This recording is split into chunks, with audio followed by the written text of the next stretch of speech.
Hello friends and welcome. My name is Britt and I make art and journaling videos here on YouTube. Welcome or welcome back. And today I'm going to be talking about how I went from this to this for my reading journal and how and why I switched to a more minimal reading journal. I started out with this larger reading journal this year, and that's because the last couple of years I've been doing these artistic reading journals. That's a whole bunch of content on my channel, and for a long time that was my artistic outlet. So I was doing all my art in there basically, and partially in a bullet journal that I was using for a planner as well. But in this year I've started to do art more seriously. I'm doing my art in sketchbooks and actually finishing like fully completed art pieces. I'm going to be taking art classes. And so I've kind of migrated all of my artistic work to other books and other mediums and things. And so I was finding that I just couldn't keep up with this anymore in here. I couldn't put art everywhere and do all of this art. It was taking too much time and energy. And as a result, I wasn't using my reading journal anymore. I wasn't writing my stats or doing my little reviews and things like that. And I like to do that. But having to make it themed and think of a theme and make a bunch of artwork every month was stopping me from doing that. So in order to make things easy for myself and make this functional, that's why I switched to this. And this is an A6 size day-free Hobonichi. And what that means is that there are the monthly calendars in the front, but then in the back, there are no dates on these pages. They're just blank pages. They do have quotes at the bottom, but they're in Japanese. So since I don't speak Japanese, I can just ignore those. And the pages, it's really small, but I don't know if you can see it, but it is numbered. All these pages are numbered. There's 171 of these pages in the back. So I thought that would be perfect for a reading journal. So we're going to go through this and I'm going to explain how I set up a minimalist reading journal and how it's been working out great for me. So let's get started. In the beginning of any of these Hobonichi planners, there's your annual calendars. I'm not using that. Then they have this kind of calendex, some people call it, or some people call it a perpetual calendar. I don't know why that is, but basically it's just kind of like a future log if you've done bullet journaling. And what I decided to use it for is just do a little bar graph of how many pages I read each day. I wasn't really recording this in this year's reading journal, the big one. So I might do it, I might not, I don't know. So I might not use this for anything, but it's here, so I started doing that. And so let's get into the actual stuff. So you may know that in these planners, the beginning of the monthly calendars, they give you December of the previous year, and then they give you January through March of the following year. So this has December 2024 and then January through March 2026. So I'm not going to use those, and I decided to put my index here over top of the December calendar. So I just wrote this on some dot grid paper that I had laying around. It's a very simple index. It's just the page number and then the title of the book so that I can find the review of the book that I read in the back, and I have those handy dandy page numbers that I can use for that. So this kind of serves as a list of all the books I read, and then it also lets me find a book if I want to find it quickly. All right, so let's get into how I'm using these monthly calendars. So this has a tiny bit of decoration on it. I just did it to experiment on this page. I haven't put any on any of the other ones. But these are some statistics that I had been putting in my other reading journal. And I'm doing that along the side here. You get this extra space over here. So I'm just putting how many books I read, the number of pages, what format they were, the moods. This is something that you can get off of Storygraph. If you track your books on the Storygraph app, it'll show you that. And then a little bar graph of how many pages the books had.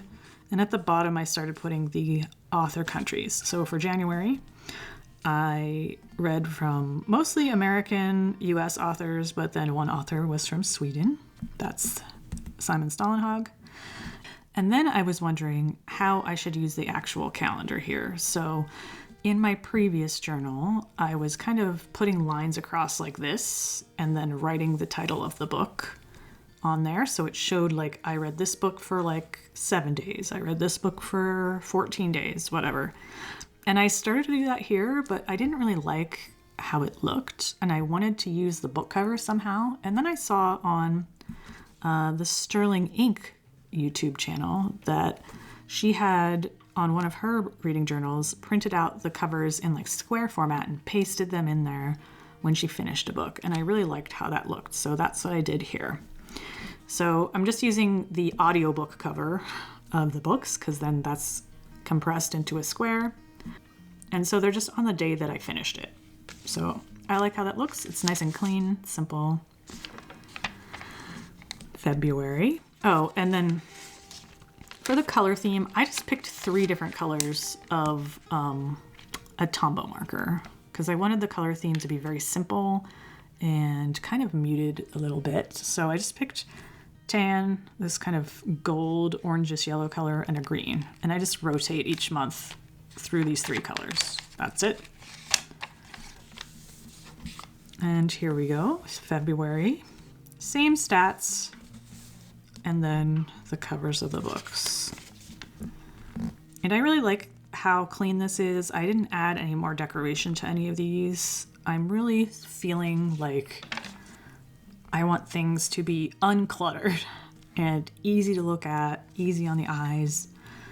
I'm finding that in my own journal, my planner, my reading journal, I'm really having this urge to make everything clean and just let my brain relax when I look at it. You can see in May, I had a big reading slump. I only finished 2 shorter books that month. And then in June, I started to get back to some really good sci-fi books. I read some awesome stuff in June. And then here is July. I'm filming this on August 1st. July just ended, so I haven't filled this in yet, but I will get to that soon. So that's the monthly pages. And then there's a couple things I did want to keep from my very overly complicated reading journal. And one of them is the genre tracker page. I just really like how this looks. I've done it in every reading journal I've ever done. And so I still wanted to keep that here. So I just use these dot stickers for the different genres: sci-fi, fantasy, horror, mystery, literary, or nonfiction. And I just stick them in the boxes. And so I covered up January 2026 with that. And then I have 2 more extra pages here that I can put stuff in if I want to. But that's the only kind of like special thing that I've kept from the other one. I had a bunch of challenges and like different tracking and stuff like that I had in the other one. And I just don't feel like keeping up with that anymore. So that's why this is the one I like. That's the one I've kept, and that's pretty much it. So I'm going to move on to these numbered pages and kind of explain what I'm doing here. So in my other book, I had everything from the month was all together in one place, and then it went to the next month. So the monthly calendar and all the reviews and all the books I read were like all together in one block, and then I would move on to the next month. And that was kind of preventing me or making it more difficult for me to like write my thoughts about the book because I was making it artistic and decorating it and trying to make it look aesthetic all the time. I was writing these reviews after I had completely finished the books for the month. And so I had to remember what I was writing. I couldn't really like write as I went because then it wouldn't like fit into the space that I had made for it on the page to make it look aesthetic. So that was turning into something very non-functional for me. And so what I decided to do was just put all the book reviews at the back of this thing and just put them one after each other And if I want to know what month that I read the book in, I can just look at the monthly calendars, and this makes it easier. The only thing I did was color-coded the titles to the month that I read it in. So like in the beginning, January was assigned the tan, so those ones are tan. February is orange, so that's the only thing really indicating kind of what month I read it in. And plus I'm recording the dates I read it here, so I can always look at that. So in order to kind of maintain this minimalist look and make it calming and like not too busy or colorful, I wanted to keep the pictures of the book covers, but I wanted them to be black and white. So I used my thermal printer for this. As I've mentioned in some of my other videos, thermal printer printouts do not last forever. You don't really want to use it. If this is something you want to keep for like more than 7 to 10 years, then this will fade over time. It's like the same paper receipts are on. So if you've ever had a receipt and you kept it a long time, you might have noticed that the writing fades, and that's what these thermal printers are. That's the same thing. So I kind of went back and forth about doing that. I ended up doing it anyway in here because I really want it to be in black and white, and I don't have a printer. But I did just purchase a printer, so once I get that, I will print these out on actual printer paper and just glue them in instead. For each of these pages, I'm recording the dates that I read the book, how many pages it was, what year it was published, what the format was, like audiobook or ebook, the genre, and then whether I owned it or it was a library loan or like where it came from. And then I was considering not putting star ratings, but I decided to do it anyway. And the way that I'm doing it here is actually this writable washi tape. It's very small. It's made by Jet Pens, and it's exactly made to the right dimensions to fit in this Hobonichi grid. I think it's a 3.7 millimeter grid, I think, in here. So instead of trying to draw it or stamp it or something, I just got this. I think this was like $4 maybe. I'll put the link in the description box, but it's like got a ton on here. Like this is gonna last me for a couple of years at least. So that's what I'm using here. And so I started this just in July, basically. So I had to backfill this. So what I did is I set all these pages up, and then I just copied out of my old reading journal, whatever I had written in there, I wrote into here. So each of these books, because of that reason, each of these books is just taking up one page of this. If it's something special, I put it at the bottom and put a little oval around it. So this was a book club read. So that's why I wanted to indicate that somehow. This was a buddy read. And then another book club read. And this is a reread. So those are the kind of things that I indicate with a little bit of a border around them. So this is everything that I was reading, and you know, there's a little bit of gap here. So this is all backfilling, so it looks kind of all the same. It's not exactly how I wanted to do things, but I was just filling everything into here so that I have everything in one place. Oh, also if it's translated, I'll put what language it was translated from. And then up to here are things that I have read that were in between stopping using the other one and starting this one. So I never actually wrote anything down for these ones. I might go back and write something in there if there's something I want to say about it to remember, but it's been so long. Like this is from April, so I don't remember this book that well. So I might go back in and fill this in. I might not, you know, whatever I feel like doing is what I'll do. Maybe I'll just stick a couple quotes in there from the book to fill in the space, but you know what? It doesn't need to be perfect. We're all here to do these hobbies to make us feel relaxed and happy. We don't need to pressure ourselves. So that's the whole reason I moved to this little book out of the big book, is I don't want to pressure myself. So there's no pressure to fill that in if I don't want to. But what I'm going to do is go to the current way that I'm doing it so you can see the difference. So this is the first book that I read after I had started using this journal instead.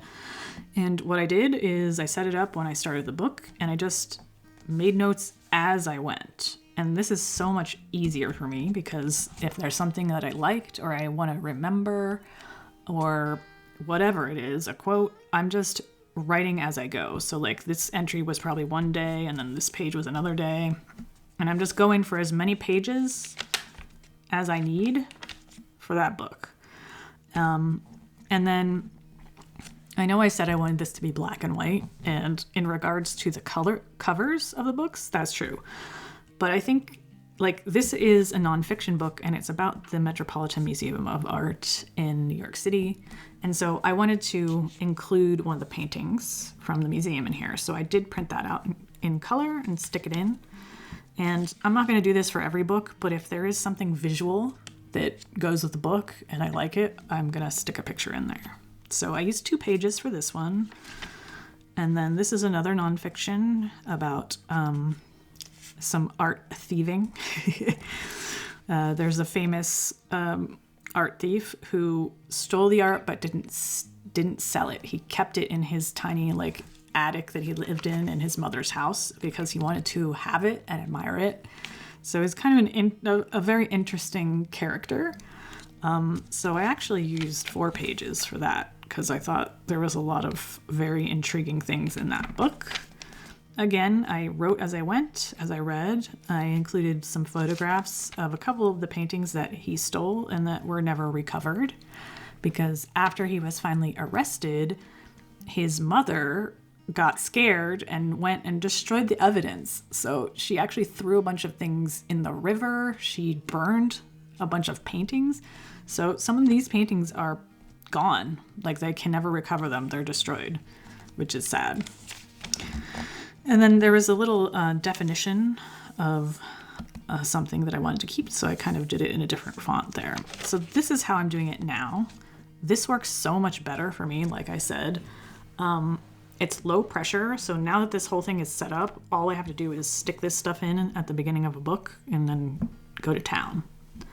And I really like how this looks, and I'm keeping more information, or maybe not more information, but more things that stood out to me in the moment of reading the book because I'm writing it at the same time as I'm reading it, which is much easier for me. I do not have the best memory all the time for things that I read, so this is much better. And then this is a book, another nonfiction art book, and I kind of got into a string of those. I do that a lot. Like I'll go in clumps. So I'll read a bunch of sci-fi and then I'll read a bunch of fantasy and then I'll read a bunch of nonfiction. I'll kind of rotate around like that. I did kind of lose interest in this one. And I don't know if I'm going to finish it or not.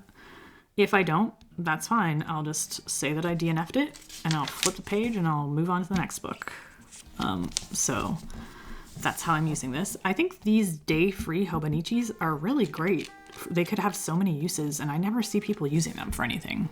So they come in this small A6 size, and they come in the big A5 size. So, and then in the very back, Hobonichi always gives you these kind of like extra bonus pages of things, like a timetable that I'm not going to use. So I could stick something over top of that and use it for something else if I wanted. There's graph paper. So this is where I'm going to put my yearly statistics at the end of the year. I can graph like how many books I read, how many pages I read each month, things like that. So that's what I'm going to use that for. And then this My 100 list at the back of every Hobonichi. It's just a list of 100 things with a little checkbox at the end. And I'm like, that's a perfect place to put my TBR or my to be read. So this is the books that I'm interested in reading in the future. And I want to write it down somewhere so it's easily referenced and accessible. So I wrote my TBR here. And then I can check off the box. I was doing that, and then I wanted it to be standing out a little bit more, so I decided to highlight it with some tan. So that's my TBR. And I think that's everything. Yeah. So, yeah, this is how I am using this book as my new minimalist reading journal. It's working really well for me. I just want to reiterate that, all of these journals and things, it can seem a lot like overconsumption, and you see all these extremely aesthetic, journaling pages that people make. And I know I was making pages like that too. And there's absolutely nothing wrong with that. And even when I was doing that, I was trying to remember to always mention to people, like, you don't need to make it look like this. You don't need to make it look like any certain way in order to do journaling. You do it how it works for you. It does not need to look like a certain thing. I'm a very visual person, so I do have some criteria of how I want things to look, because that motivates me to use it more when I look at it and I like how it looks. You don't have to be that way. This is for you. This is for you to remember things. It's for you to keep information. It's for you to organize yourself. It's for you to remember your tasks, whatever it is. It's for you, and you need to do it how it works for you and not bother with how anybody else's things look. So I just wanted to remind everybody of that. This should be a fun hobby. It should be relaxing, and it should be improving your life somehow and not making it stressful. And that is the entire reason why I switched. And it is kind of hard to switch when you've put all the time into the other thing, but if it's not working, it's not working. Do something else. So, thank you so much for joining me again on my channel. As I mentioned earlier and in some of my previous videos, I will be making more art videos on this channel. I will still be making journaling videos, but they'll be a little bit less frequent than they used to be. So yeah, I hope you're all staying happy and healthy. You're being kind to yourself, you're being kind to everybody else, and I hope I'll see you in the next one. Bye.